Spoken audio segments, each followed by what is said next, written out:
예, 오늘은 요한일서 5장 18절부터 20절까지인데요. 한 절 한 절 훑어보겠습니다. 19절.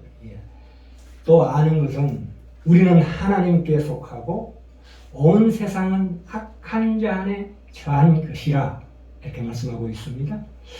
우리가 보통 잘못 생각하는 것이 세상에서 벗어나는 유일한 해결책을 말하자면 자신을 세상으로부터 완전히 격리시킴으로써 종교적인 생활에만 전념하는 것이라고 생각하는데요. 일테면 시간 날 때마다 어떤 명상하고 기도하고 묵상하고 금식하고 절기를 지킴으로 말미암아 내 몸의 정욕과 그런 것들을 자제시키는 것이라고 생각하는데요. 그것은 어떤 사람도 행할 수 없습니다. 계속.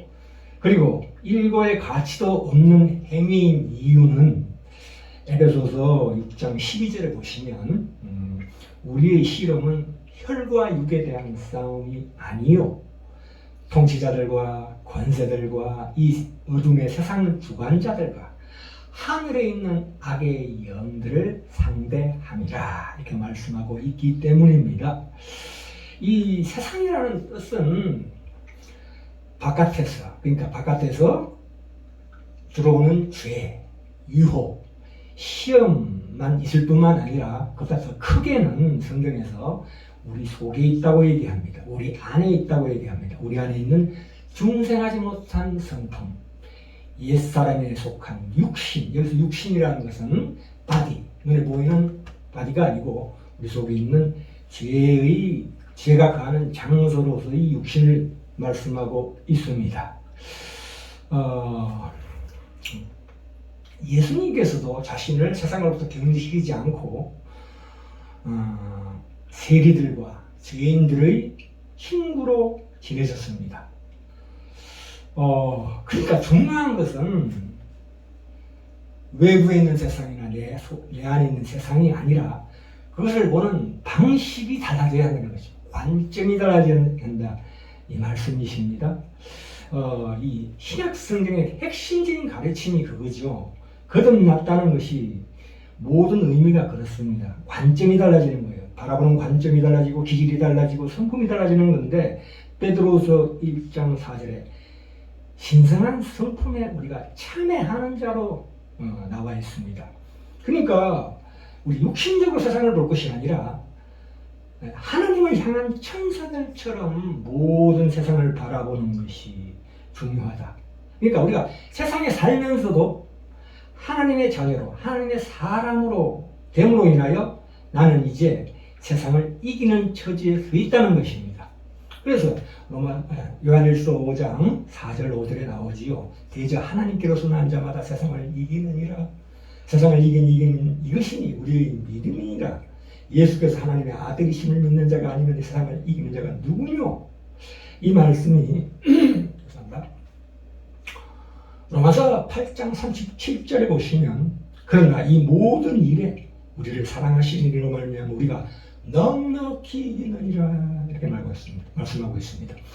여기서 넉넉히 이긴다는 것은 이미 이긴 자로서, 중생한 자로서, 이긴 자로서 얼마나 더 이긴 것이 앞으로 전진했느냐 하는 것을 말씀하고 있습니다. 우리 이기고 시작하는 거예요. 자, 그리고 20절에 봅시다.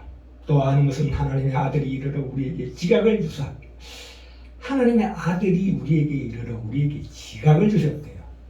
그래서 우리가 그 안에 있는 것이 영생이다, 이렇게 말씀하고 있습니다. 또 아는 것은 세상의 지배를 받았으며 한결같이 실패했는데도 세상과 싸우려 하는 것은 아무 소용이 없다.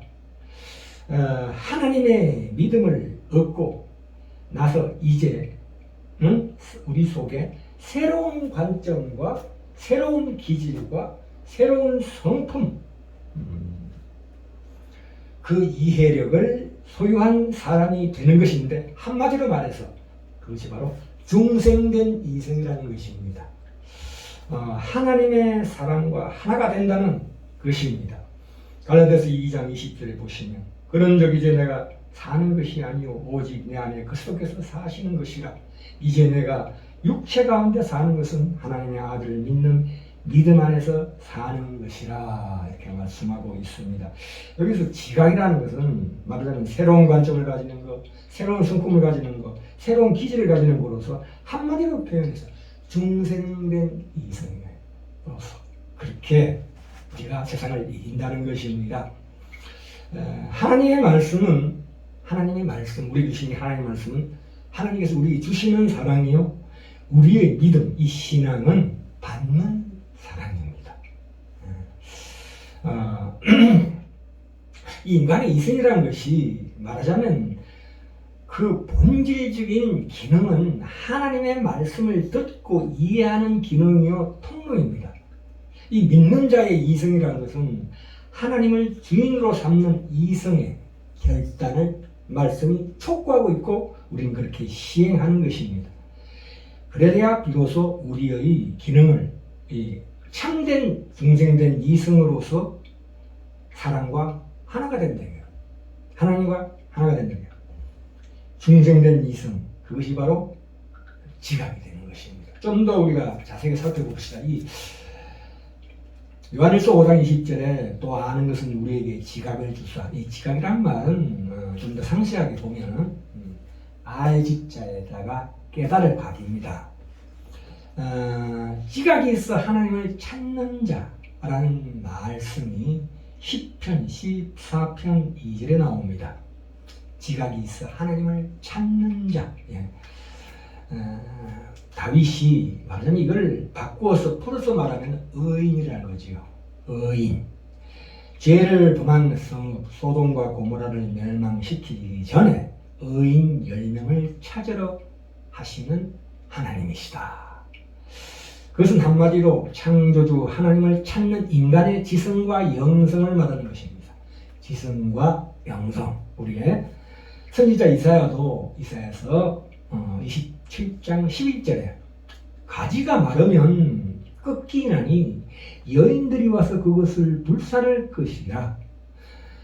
백성이 지각이 없으므로 그들을 지으시니가 불쌍히 여기지 아니하시며 그들을 조성하시니가 은혜를 베풀지 아니하시리로다. 이렇게 말씀하고 있습니다. 그러니까 창조주 하나님을 찾는 성도의 올바른 지각, 그 자체가 하나님의 사랑이요 하나님의 선물이다. 우리가 예수 말씀을 통해서 예수 그리스도의 교훈과 그 생애를 말씀 가운데서 묵상하면서 그 모험을 따라 사는 성도들은 남은 인생 가운데서 벌써 영생을 맛보고 있다는 20절 말씀이십니다. 그러니까 우리 속에 와 계신 내주하신 예수님의 성령님의 도우심으로 말미암아 생명이 넘치는 지성과 영성으로 말미암아 그렇게 되는 것입니다. 에베소 3장 18절에 19절에 나오지요. 우리는 하나님의 권속입니다. 4장 13절에 나오지요.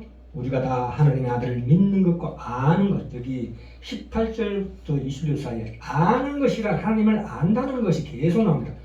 지각을 주사. 아는 지각. 예. 그래서 우리가 다 하나님의 아들을 믿는 것과 아는 일이 하나가 되어 온전한 사랑을 이루어 그리스도의 충만한 분량에까지 이르기를 원하노라. 이렇게 말씀하고 있습니다. 근데 여기서 특히나 히브리서 가시면 5장 14절에 단단한 식물은 장성한 자의 것이니 저희는 지각을 사용함으로, 여기도 지각이 나옵니다. 지각이란 말씀이 굉장히 많이 나옵니다. 다시 한번 읽습니다. 단단한 식물은 장성한 자의 것이니 저희는 지각을 사용함으로 연단을 받아 선악을 분별하는 자들이니라. 이렇게 말씀하고 있는데요. 단단한 식물, 그 단단한 음식을 부수는 데는 뭐가 있어야 됩니까? 당연히 강건한 치아가 있어야 합니다. 그러니까 그 치아에 해당하는 것이 지성이다. 지성이다. 하나님께서 우리 주신 형상인 지성이다. 그러니까 그 지성이라는 건 뭐냐? 하나님의 말씀의 의미를 논리적으로 분석하고 문장의 전체 전후와 앞뒤의 문맥과 행간의 의미를 파악하는 능력이 바로 지성입니다. 우리는 많이 배웠죠? 물론 배우지 않는 사람은 그 나름대로 하나님께서 은혜를 주시지만 바로 하나님께서 인간에게 주신 첫 번째 능력이 바로 우리의 지성이다요. 이 중생 때 지성, 이성이라고 이해하셔야 합니다. 그리고 우리가 강건한 치아로 음식을 부수고 넘기지만 그것을 실제적으로 우리 몸의 모든 피와 살로 보내는 것은 무엇입니까? 육장육부입니다. 5장육부입니다. 그것을 분해시켜서 살로 보내는 것. 그것이 바로 영신 하나님의 말씀인데 바로 거기에 이 지성보다 더 높은 차원의 하나님과 영적인 대화를 나눌 수 있는 능력이 요구되는데 그것이 바로 영성이다. 이렇게 이해하셔야 합니다. 그러니까 지각, 지성과 각성, 그러니까 지식적 차원과 영적인 깨달음이 그 차원을 함께 하는 것이 바로 지각이라.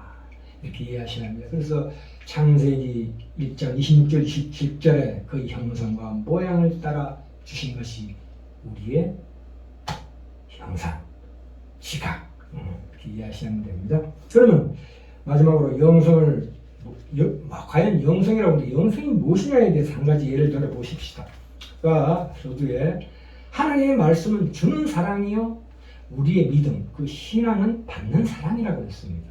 그러니까 하나님과 예수 그리스도와 그리고 성도의 관계는 영적인 이웃 관계로 볼 수가 있습니다. 영적인 이웃 관계예요.